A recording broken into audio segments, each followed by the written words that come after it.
Welcome to Family Drama Stories from Reddit. Real family drama told from the heart. Let's begin. My name is Nicole. I am 32 years old and reside in a tiny town about a 50-minute drive from Boston. Every morning, I pour myself an espresso, listen to the weather report and walk to my office, which is just over a block from my house. I'm the co-founder of a biotech business in the healthcare industry, which is difficult to describe, especially to folks who believe that office work consists solely of data entry. My family never understood what I do, or perhaps they never bothered to them.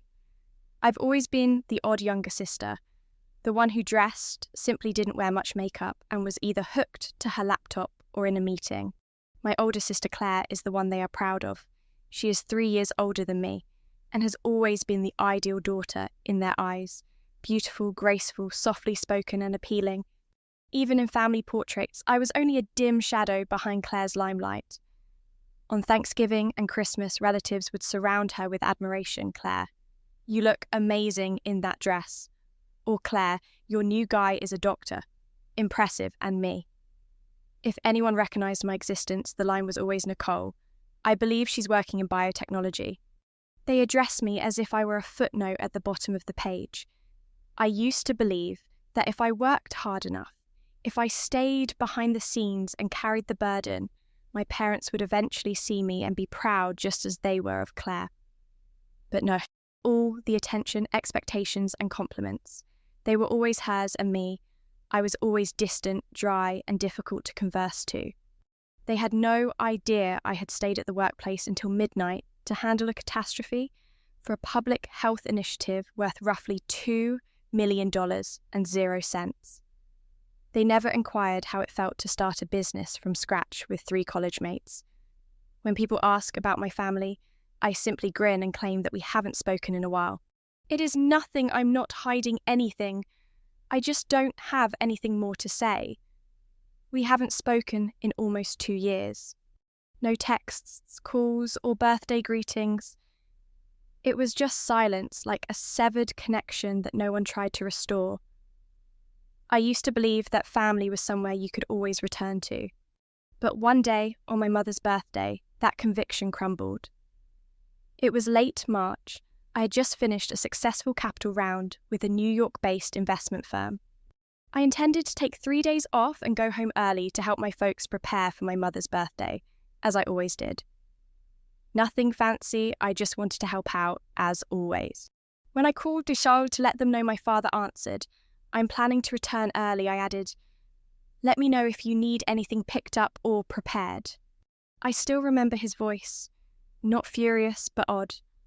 After a short interval, he cleared his throat. Nicole, if possible, do not return home. This year. I froze for a second, wondering whether he was worried I was too preoccupied with work. It's okay, Dad. I have already cleared my schedule. I sincerely want to be there. This time his voice was firmer. Clare is bringing a new boyfriend.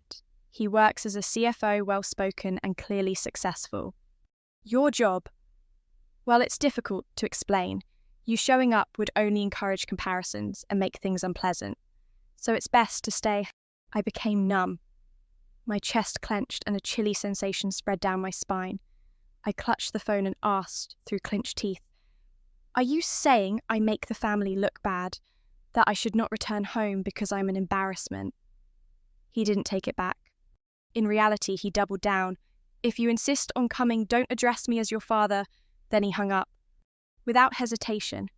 No second thoughts. My apartment became oddly quiet. The espresso cup in my hand had become chilly. I peered into the empty air as if the world had split open with a single sentence. I did not cry. I just sat there. For the first time in my life, I realised something. I was no longer a part of the family that I had worked so hard to keep together. I sat down in my familiar recliner by the window. Early spring sunlight poured through the white curtains, but it couldn't warm the chill inside me. My father's words rang out again, clear and final. If you insist on coming, don't address me as your father. I gazed down at my hands. My fingertips trembled.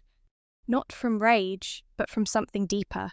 The breaking point. I had always assumed that Even if I was never as adored as Claire, I was still their daughter. It turns out I wasn't. I stood up and approached my desk without hesitation. I opened my laptop and went into my banking application. For more than 2 years, I'd been sending money to my parents every month to cover their energy bill, water, internet, and cable, nearly 600 cents each month, not including the extras I'd give when Mum stated the fridge broke down or Dad's car needed repairs. They never inquired if I could afford it. They just mentioned Claire is suffering after switching jobs. If you can help, it would be fantastic. And I helped silently, as if it were my responsibility. As if accountability were an invisible contract, I signed the moment I started working. I viewed the transaction history and scrolled. The total came up. 15,620.00. My heart fell. Not because I regretted it, but because despite everything, I was never enough. I examined each bill, electric, water, and internet click, then another. Notification showed up. Auto payment was successfully terminated, no alerts, no warnings, just silence, just as I had always existed in my family. That night, I was unable to sleep. Not because I was upset, but because I kept thinking about how everything happened, regarding what my father stated, about how my entire family was eager to push me aside merely to please Claire's new lover, whom I had never met. I had been compared my entire life. But this was the first time I was publicly rejected, as if my presence was a nuisance. Mum's birthday arrived swiftly. I did not call. I did not send a card. I did not post anything online, not out of spite, but because I couldn't keep pretending anymore. My phone buzzed at exactly 5 p.m. as I sat on my balcony sipping peppermint tea. It was my mother. I stared at the screen for a few seconds before it went dark. A message arrived shortly afterwards. "Nicole, why is the power out? Could you check for us?" I put down my cup and opened the following message from Dad. "No water. There's no internet. Call the providers. Your mother is freaking out." I sat in silence, my gaze locked on the tree line out back. There is no anger, no pain, only an eerie calm. They didn't inquire, "Are you okay?" No mention of the phone call. They simply expected me to do what I had always done.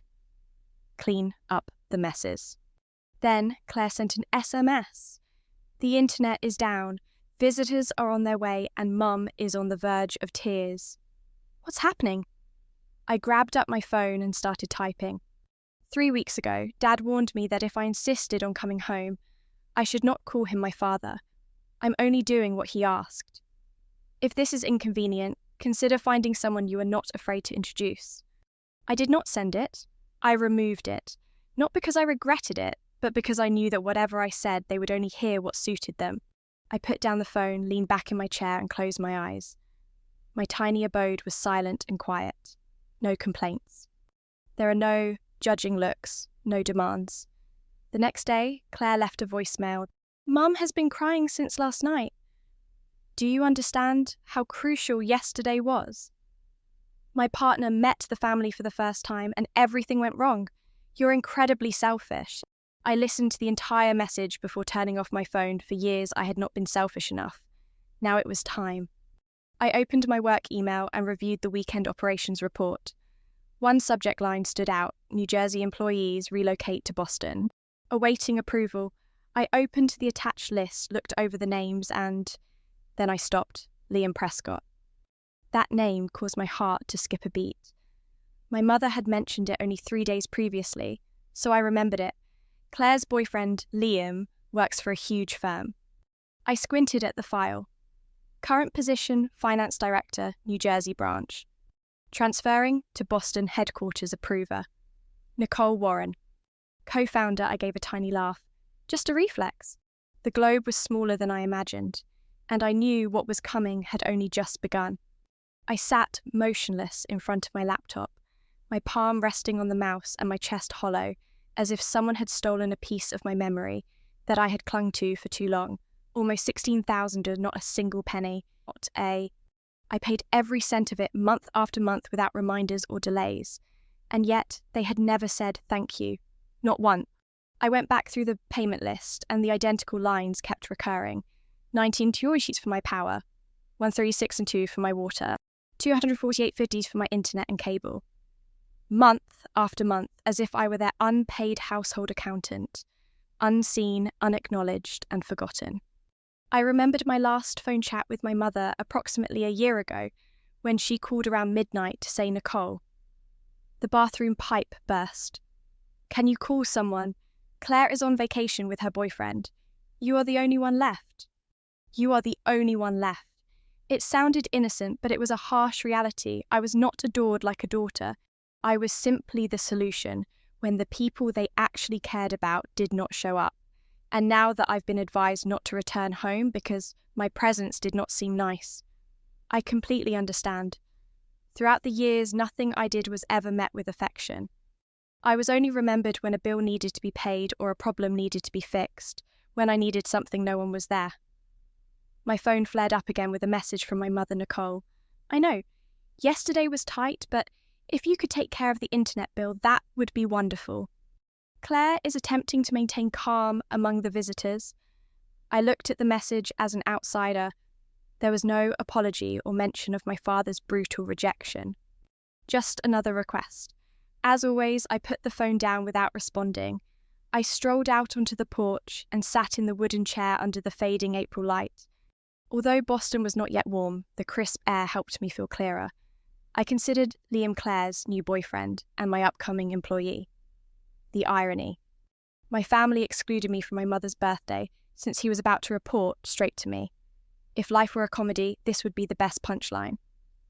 I went back to my workstation and opened the email. The topic line stood out. "Liam Prescott, a new hire, has confirmed his relocation to the Boston office." I clicked on the profile. Everything matched: age, experience, degrees, and a clean resume, exactly what Claire would look for. On paper, they appear educated, established, and lovely. I looked at the enclosed photograph. Something familiar. Then I remembered. We had briefly met at a convention around 6 months prior. He shook my hand and graciously addressed me as co-founder Warren, but neither of us realised the connection. Or rather, I never cared enough about Claire to know who the man next to her was. Now, I had an option: approve or deny the transfer. But I realised I didn't have to do anything. Life has already scripted a flawless script. I simply needed to wait and watch what happened when Claire found out her lover had reported to her sister, which embarrassed the family. The following day, Liam arrived at the office. He strolled inside, mine carrying a folder, his expression slightly tense. When I looked up, his eyes hesitated before widening in shock. "Nicole," he asked quietly. I smiled faintly, remaining calm and composed. "Welcome to Pacific Genomics. I'll be going over the full financial strategy for this quarter. I'm looking forward to working with you." Liam froze, his cheeks reddened, then became pale. Nobody in my family knew I co-founded this company. Nobody had ever asked what I truly did. They simply assumed I was a low-level desk worker. I didn't say anything else, simply handed the document toward him. Liam accepted it and silently exited the room. I slumped back in my chair. I was not pleased, I was not sad, I simply felt it looked like the wheel had finally turned. And this time, I didn't have to say anything. The truth spoke for itself. The morning of my mother's birthday, the sky in Boston was abnormally grey. A dense fog hovered in the air, making everything appear blurry, as if the earth itself was waiting for something to unravel. I poured myself a strong black coffee, sat at the window and looked out at the vacant yard. I hadn't planned to do anything. No texts, calls, or birthday greetings. I just wanted things to go precisely as they were without me. My phone buzzed at 9 a.m. First message from Mum. "Nicole, love, I believe the power is out. Could you check for us? This is a significant day." I put the phone face down on the table. Same tone. Sweet, gentle, as if nothing had ever happened, as if my father hadn't informed me that I disgraced the family and shouldn't show up. A second message appeared. 15 minutes later. "This is from Dad, still no power. Water isn't running either. Is there something wrong with the payments? Call the provider right immediately. Short. Cold. Don't be concerned." There was no indication of me being excluded from the celebration. Just a command, as if I was still their logistics manager. I exhaled. For 2 years, I hadn't missed a single payment, electricity, water, internet, and cable. I cancelled them all one by one the night my father hung up and ended everything because I was difficult to introduce. And now, on the same day, Claire was introducing her boyfriend to the family. The house was in disarray. No electricity, no water. There's no internet. Exactly as expected, by 11 a.m. the messages had flooded in. Mum Nicole, please. I am begging you, guests are arriving. Can you just help me once, Dad? No electricity. We can't cook. Where are you now? Take care of it now. Claire, seriously, Nicole. Today is special. Mum is about to cry. There is no internet. I can't call anyone. I'm losing it here. Can you please stop being selfish? I leaned back. My coffee had gotten cold. The texts didn't make me feel vindicated. They didn't satisfy me. All I felt was emptiness. A quiet, unwavering emptiness. Then, the phone buzzed again. A video call from Aunt Sharon, the only person in the family who still sent holiday messages, even if I rarely responded.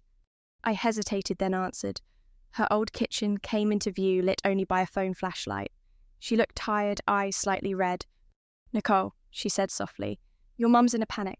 The house is dark, everyone's running around and no one knows what to do. I said nothing, just looked at her. She paused, then added, not accusing, not defending, what happened? You've never missed your mum's birthday. I know you have your reasons, but say something. I took a deep breath, keeping my voice steady. My dad said I made the family look bad. Told me if I insisted on coming, I shouldn't call him my father anymore. What do you think I should do after that? Aunt Sharon froze. Her face changed in an instant. In the background, I heard Noy. My mother saying loudly, she's probably just sulking. No one would be heartless enough to do this. Then, a sharper voice. Claire, Liam's almost here. Someone call the power company. Already, I can't believe she did this to us today. I gave a slight, joyless smile. Aunt Sharon heard everything. She didn't defend anyone. Didn't say a word. And then, unexpectedly, the screen shifted. A new face entered the frame. Liam, same neat suit, same polished expression as in his resume. He stared at the screen and blurted out almost involuntarily, Nicole. Everyone went silent. You're Nicole Warren, the one who runs Pacific Genomics. I nodded. Eyes steady. A long pause. Then Liam turned to everyone in the room. She's my direct superior, and the one who approved my transfer to Boston. Stunned silence. Claire's jaw dropped. My parents froze. No one said a word, I calmly replied. Hope your introduction today goes well. Then I ended the call. After the call, I set my phone down without another word. Outside the window, the low afternoon light crept weakly through the thick grey clouds. Everything around me was so quiet it barely felt real. No voices, no follow-up texts, no calls, just me and a strange, weightless sense of relief, following a truth exposed not by me but by them. I didn't need to expose anyone. I just sat mute and let things unfold precisely as it was supposed to. Liam had verified it clearly. I was his superior, the co-founder of Pacific Genomics. The company they assumed I was just some desk worker for. In that moment, my family's kitchen became a stage where the masks fell, one by one, and no one could stop them. And Claire, my sister, the one who once whispered to Mum that Nicole should pick a career that's simpler to introduce, suddenly stood transfixed near a birthday cake that hadn't even been lighted. She had worked so hard to please her lover with meaningless compliments and a picture-perfect family, but in the end, it was that very boyfriend who called me boss in front of everyone. I could envision the scene like I was seeing a repeat. My mother so flustered, she nearly dropped the cake tray. My father, red-faced, gripped the table's edge, and the family who had only come for food and judgment sat in stunned silence, their eyes darting around as they struggled to grasp what had transpired. Aunt Sharon remained on the phone, her expression less questioning and more respectful. She didn't say anything, just gave me a little nod before hanging up. That evening, I received the first message from Claire. long, messy, and full of rage and desperation. You knew all along, right? You let it happen right at the party. Mum has been crying all night and Liam doesn't know how to respond. Don't you think that was cruel? Nicole. I saw the message flash up on my screen but did not open it immediately away.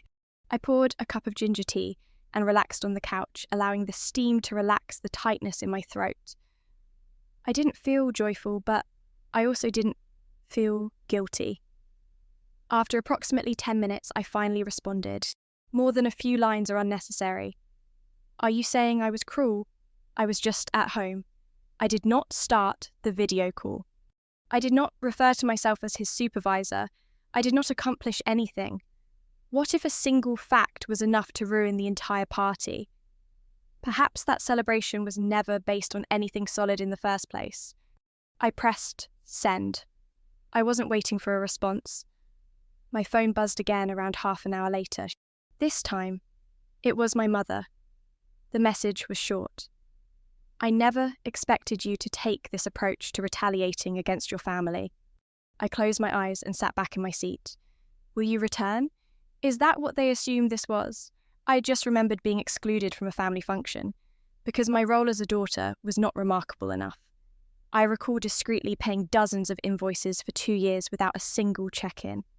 I remembered trying so hard to be accepted and loved, and now I was done trying.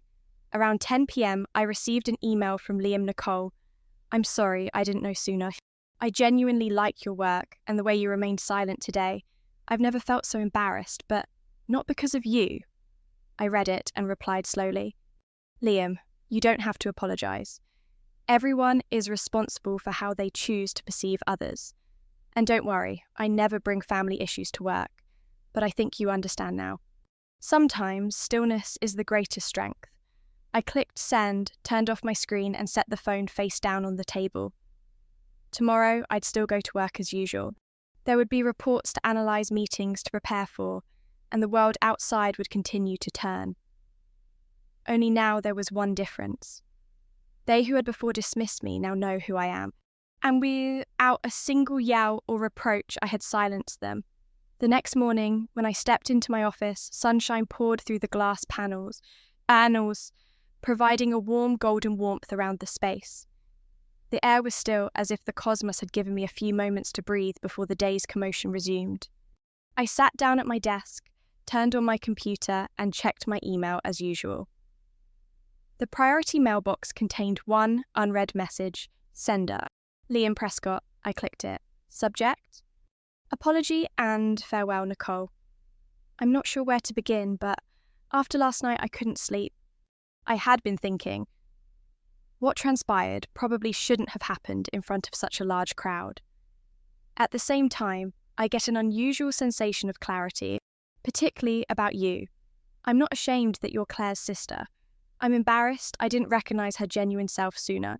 I can't stay in a relationship if basic respect is not present. I am officially ending my relationship with Clare today. Thank you for maintaining silence yesterday. And thank you for how you lead quiet but strong and fair, Liam. I read it again and relaxed back in my chair. I wasn't delighted when Clare was dumped. I just felt something right. Like for the first time someone outside saw what I'd been dealing with for years. Things I was told I was too sensitive or cold to keep quiet about.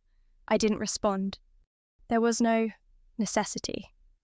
However, around 2 hours later, as I was examining the finance team's financial overview, my phone lit up. A message from Clare. Nicole, I know you're busy, but could you possibly speak with Liam for me? He's misinterpreting everything. I stared at the message, calm and undisturbed. I did not respond right away. Less than 5 minutes later, another message arrived. You are his boss. You have influence.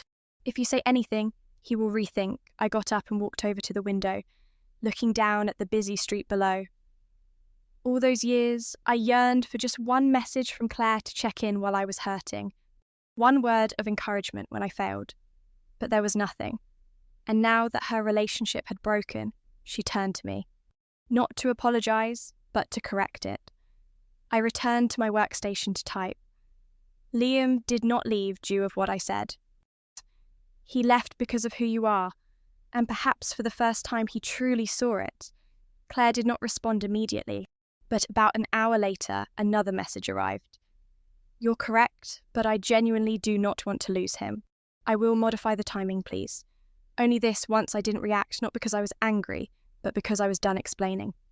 When I left the workplace that evening, the early spring breeze remained cool, but the sunset created a deep orange glow across the roofs.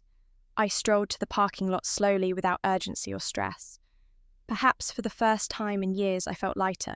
I had not sought vengeance. I had simply lived my truth and let the rest to unfold itself. Claire had brought this ending on herself. And Liam, who had previously been enchanted by the facade of a wonderful family, had finally discovered the foundation beneath the one I had lived on for the majority of my life. That night, I put on an old playlist, the kind of music that used to make me feel invisible in my early startup days. However, tonight's tunes seemed like a gentle encouragement. I stepped out of the shadows, not by yelling, but by remaining firm. Claire and the rest of my family had no idea what was going to happen. I didn't need validation anymore. I just needed to be myself and enjoy the life I genuinely deserved. The doorbell rang about a week after things had settled down on a rare Sunday afternoon when I had decided not to use my laptop. I wasn't expecting anyone and nearly disregarded it. But something compelled me. Look through the peephole. My parents were standing at the gate. I stayed there for a few seconds, allowing my mind to process what I was witnessing. My mother carried a small bag, her face tired. My father crossed his arms, his eyes less harsh than they had been during our previous chat, but still steely as usual. I opened the door, said nothing. "Hello, honey?" My mother replied first, her voice hoarse as if she had just gotten off a long flight. "Can we come in and chat for a bit?" I silently moved aside to allow them in. There were no hugs or warm greetings, only a heavy quiet that stretched from the hallway to the living room. I poured some water, put down 2 glasses, and sat across from them. My mother looked around the flat, which was simple, clean, and unaffected by the presence of my parents. My father talked first. "What about your mum's birthday?" I uttered things I should not have. I remained quiet. He gazed at me before continuing slowly this time. "Maybe we've been too hard on you. Claire's been a wreck since the separation, and your mother has been crying non-stop, so we wanted to sit down and chat as a family." I didn't say anything, just nodded slightly. I wanted to see where they were heading with this. I was used to the long wait before they got to what they were actually looking for. Just like I expected, my mother got in right away. "Well, we do have a proposition." She paused, then set the bag on the table and took out a printed document. "We've thought it through. You're stable now and your job is fantastic. If feasible, we would appreciate it if you could make a monthly contribution. Approximately $2,000. Sometimes the loudest statement is made in silence. Nicole's journey reminds us that self-worth isn't measured by how loudly we're praised, but by how firmly we stand when we're overlooked, underestimated, or excluded. For years, she gave quietly, financially, emotionally, and with the hope that her family would one day see her as enough. But when they dismissed her because her success wasn't as marketable as her sister's relationship, she stopped explaining. She didn't seek revenge. She simply stepped back, reclaimed her power, and let her truth speak for itself. In 2025, when we're taught to constantly promote ourselves and chase validation, Nicole's calm resilience is a powerful counter-message. That dignity lies not in being loud, but in being steady. That boundaries are not cruel, they are necessary. And sometimes the people who once ignored your value will only realize it when they are no longer entitled to your efforts. Nicole didn't raise her voice to be seen, she just stopped, lowering herself to be accepted. Let that be the lesson. You don't have to prove your worth to those who refuse to see it. You just have to know it, live it, and let them face the silence they left behind.